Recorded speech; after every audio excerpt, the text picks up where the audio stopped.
Доброе утро, Удмуртия. В студии Павел Александров. Вчера школьник, сегодня защитник Отечества. В Ижевске становится все больше курсантов, и сегодня они принимают присягу. Как шла подготовка к самому волнительному дню, выяснила Валерия Шадрина. Здравствуйте, товарищи курсанты! Здравия желаю, товарищ заместитель директора!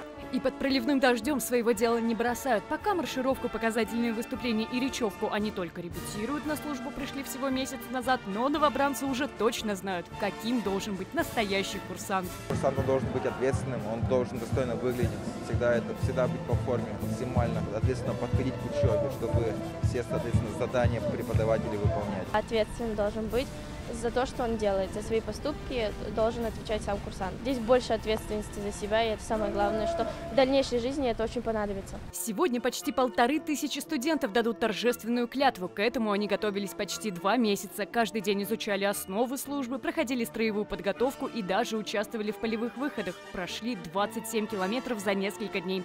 Показывали свою выносливость, боевой настрой, сплоченность коллектива, качество будущих профессионалов. Это является таким рубежным моментом для них, как после того, как они поступили к нам, чтобы стать полноценным членом нашего коллектива, чтобы они понимали всю ответственность, которая на них ложится, когда они одели погоны курсантов. Наш девиз «Где мы, там победа», поэтому у нас нет других вариантов, как только победить. А взамен гордое звание «Курсант». Почетного звания курсанта клянусь, клянусь, клянусь, клянусь!